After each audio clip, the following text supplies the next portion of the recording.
Un cálido abrazo virtual a los oyentes que nos acompañan en la segunda entrega de este podcast, que forma parte de las actividades programadas dentro del sexto Encuentro Fotográfico de Santander, el cual inició el pasado 1 de mayo y se extenderá hasta el 9 de junio. Mi nombre es Luisa Vélez, pero muchos me conocen como Lu Vélez, la profe, fotógrafa apasionada por las técnicas analógicas. En esta ocasión los acompañaré como mediadora en una charla justa y necesaria sobre los temas centrales que nos plantea el encuentro, los cuales son relatos, derechos y luchas campesinas, bajo el título Campo Visual. En nuestro encuentro anterior estuvimos en las tierras del Pacífico Medio, de la mano de un joven y talentoso fotógrafo que nos habló de su trabajo con las comunidades negras de su región. Para esta ocasión viajaremos un poco más hacia el suroccidente del país y nos adentraremos en el macizo colombiano. No obstante, antes de hablar sobre la invitada que nos va a acompañar hoy, me gustaría retomar la conversación sobre la relación entre campo colombiano y la fotografía, haciendo un recuento y repasando la historia. Indudablemente, el fotógrafo que empezó a retratar de manera consciente y dedicada a las comunidades campesinas es Luis B. Ramos, o Luis Benito Ramos, en la década de los años 30, quien, al igual que muchos reporteros gráficos del momento, provenía de una formación en Bellas Artes. En otras palabras, era pintor, y la fotografía se convirtió en una forma de sustento, dado que surgieron en el país varios periódicos y revistas que empezaron a demandar este oficio. Recordemos que a nivel mundial, en los años 30 del siglo XX, nacieron varias publicaciones cuyo eje comunicativo central era la fotografía, y el mejor ejemplo de esto, sin duda, fue la revista estadounidense Life, que se convertiría en un hito a seguir a nivel global. Ramos trabajó para medios como El Tiempo, El Gráfico, Revista de las Indias, Pan, la revista Cromos, donde publicó la mayor parte de sus reportajes entre 1935 y 1938. Su interés por retratar al campesinado cundiboyacense está indudablemente asociado a su cercanía con los artistas del movimiento Bachué, quienes, en sintonía con los acontecimientos del muralismo y la Revolución Mexicana, emprendieron una búsqueda por la identidad nacional, al preguntarse por aquello que nos define y nos diferencia como nación de las estéticas europeas dominantes. En esta pesquisa se revelaron dos ejes principales: las raíces indígenas y el trabajo de la tierra, lo que se conoció como americanismo o indigenismo. Las fotografías de Ramos fueron realizadas en su mayoría con una cámara medio formato en película blanco y negro, desde un ángulo contrapicado para darle más importancia al sujeto retratado, con la mirada del mismo en alto y un acento protagónico en las manos. Con ello, Ramos se propuso hacer una representación de la dignificación del campesinado y su oficio, una mirada que se volvería referencia para generaciones futuras. Con todo, detengámonos un momento y reflexionemos. Si queremos realmente entender el interés de Ramos por el campesinado, nos falta otra perspectiva en el relato, y es precisamente el ambiente político que se vivía en toda Latinoamérica, pues había un entusiasmo reformista y además se consolidaron varios movimientos sociales, como el obrero. En el caso particular de Colombia, el Partido Liberal regresó al poder y con esto se revivieron varias de las banderas de las épocas del liberalismo radical en el siglo XIX. Una de ellas, y tal vez la más controversial: la tierra debería tener una función social. En otros términos, la tierra era de aquel que la hiciera productiva. Bajo esta perspectiva se entendía la tierra como un bien colectivo que se le debía garantizar a todos los ciudadanos que quisieran trabajarla y asumirla como un modo de subsistencia. Esto quedó expresado en la Ley 200 del año 1936, la cual fue lo que sobrevivió de un intento de reforma agraria, pues siendo una crónica de una muerte anunciada en este país, esta se marchitó y solo sería tema político otra vez hasta la década de los 70. Y como se sabe, en la actualidad también sigue siendo un asunto pendiente. Hoy nos acompaña una invitada muy especial, una fotógrafa que buena parte de su trabajo ha girado en torno a las comunidades indígenas del suroccidente colombiano, específicamente del departamento del Cauca. Me refiero a Nadege Massart, oriunda de Francia, pero residente en nuestro país desde el año 2007. Su trabajo se centra en brindar un enfoque íntimo a los efectos de los problemas globales relacionados con la migración, la naturaleza, la guerra y la paz, mediante una perspectiva tanto crítica como integral, con la que busca deconstruir y participar en cambiar las representaciones sociales existentes y sus narrativas. Un ejemplo de lo anterior son 2 trabajos personales que ha desarrollado en este país. El primero, La Otra Colombia, 2015-2022, y Mamá Coca, una serie que empezó en el 2022 y que está actualmente en desarrollo.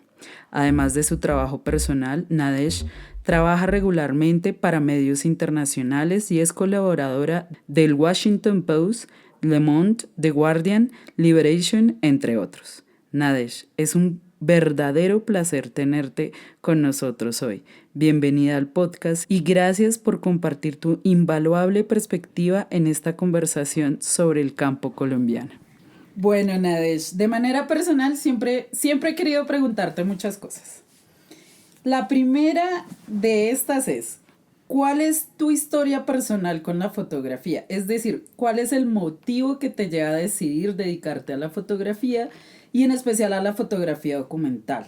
Te lo pregunto porque he visto que tienes un doctorado en sociología y por lo que se puede deducir al leer tu hoja de vida es justamente que tu trabajo fotográfico empieza fuertemente después de obtener este título.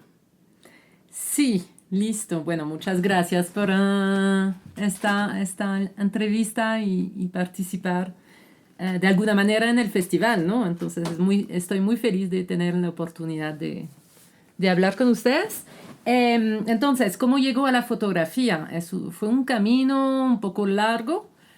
Llegué muy tarde concretamente a la fotografía. Tenía como esta fascinación para la imagen desde muy joven. Pero no sé por qué pensaba que tenía que dedicarme a la escritura. Entonces, desde el inicio yo pensaba cómo hacer un trabajo vinculado a la escritura, como de periodismo. Me interesaba como involucrarme en las cosas del mundo. Es decir, alcanzar a entender, a conocer de muy cerca las cosas y a dar un punto de vista sobre lo que estaba pasando. Resulta que me metí entonces a estudiar de nuevo. Me salió una beca para hacer el doctorado para Colombia. Entonces era una beca de Francia con un instituto específico que trabaja en los Andes. Y llegué así a Colombia para 2 años, solo 2 años al inicio, con esta beca, con esta idea de hacer la investigación de campo del doctorado, y después tenía idea de regresar. Y me quedé así con el doctorado, sin una plata. La beca se había acabado. Y me quedé acá en Colombia para escribir. Me pasé 3 años escribiendo. Fue muy agotador. El doctorado es de 600 páginas.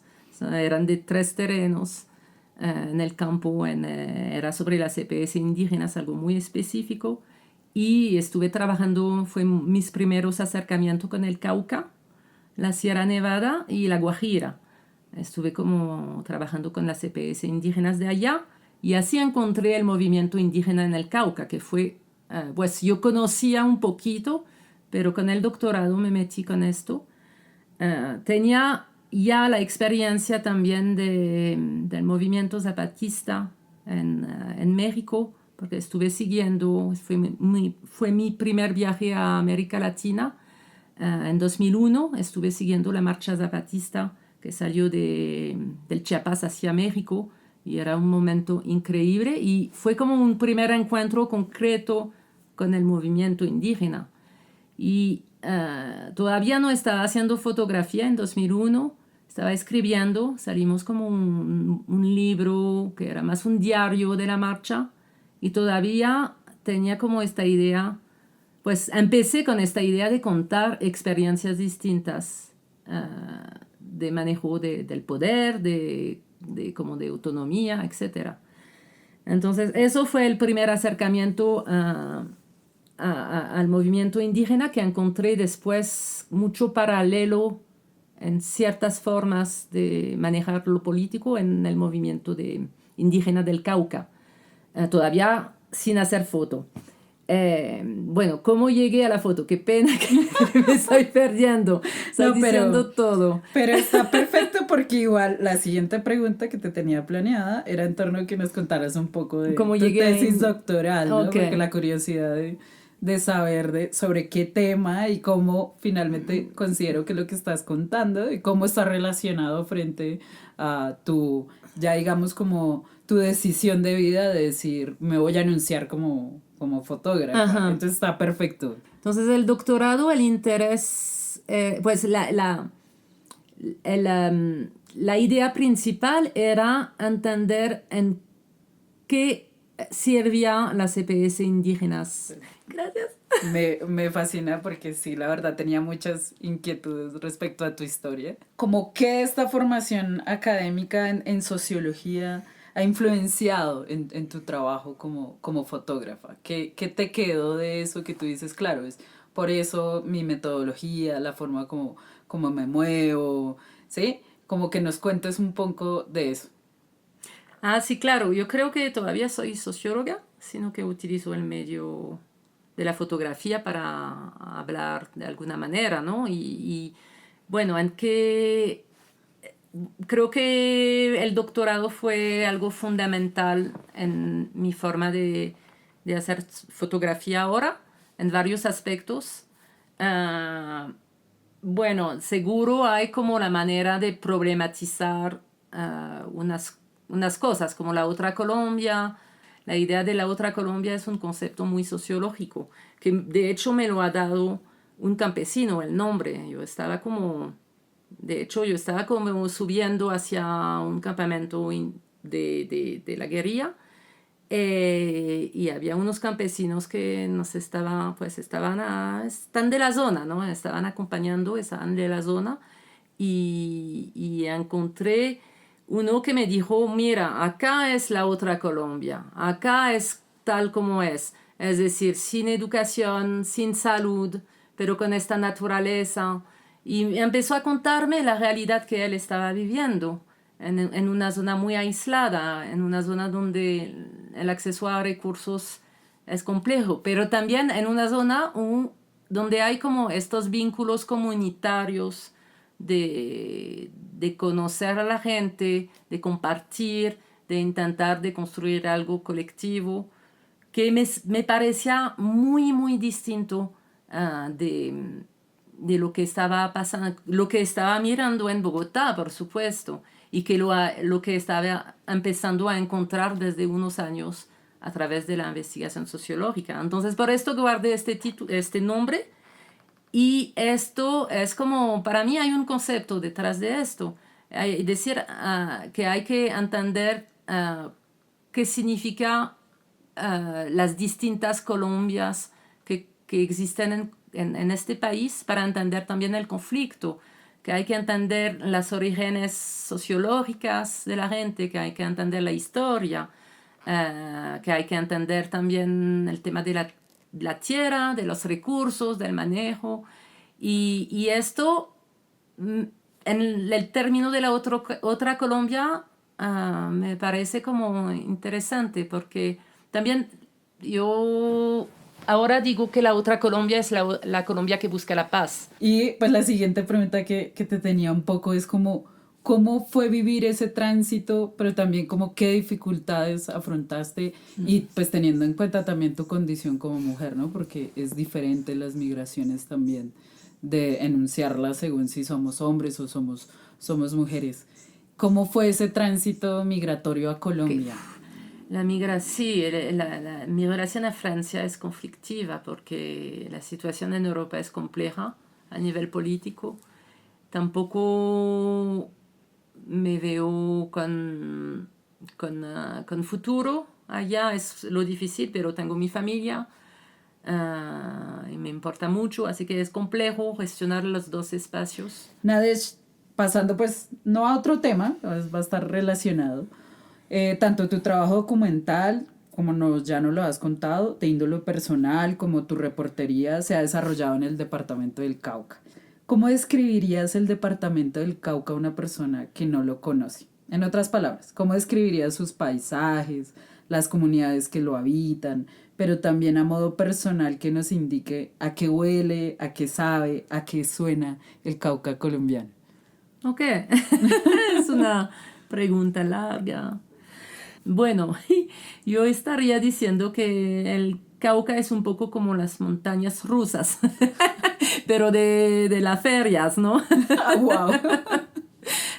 No, es que el Cauca es muy lindo en varias partes, ¿no? El Cauca es una variedad de ambientes geográficos, biodiversidad increíble, muchas montañas, muchas culturas y cosas muy lindas para aprender de la cultura, pues, del manejo de las comunidades, del cruce de culturas también, porque lo que aprendí con el CRIC es que hay también muchos distintos pueblos y alcanzan a cruzar culturas y a encontrar unos caminos comunes. Entonces esto es muy interesante.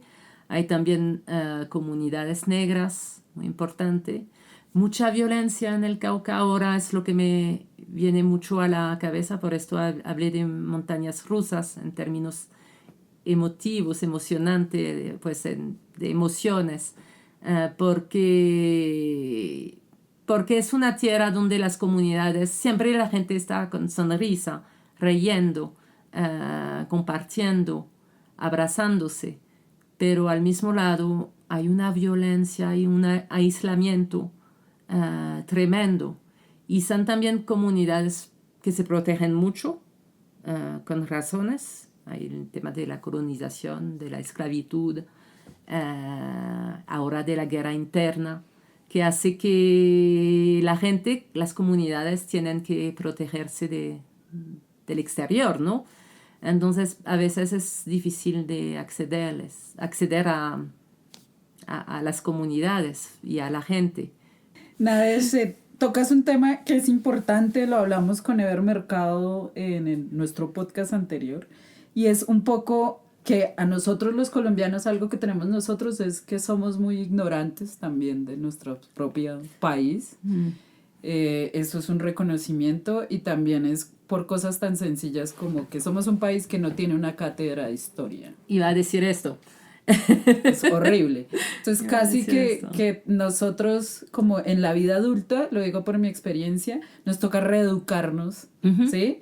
Intentar llenar todos los vacíos que tenemos para poder conocer mejor nuestro país. Y uno de los puntos que sale es esta concepción de la propiedad, pero vista desde lo comunitario, desde lo colectivo, que para nosotros, lo hablábamos con Ever, uno de citadino le cuesta entender esta noción porque nos han enseñado como la tierra es una propiedad privada y es de una persona o una familia, pero que la pueda llegar a tener una comunidad o algo así es un concepto que podríamos decirlo es de otra Colombia. O sea, que por ejemplo en Bogotá es como imaginable un concepto así del territorio.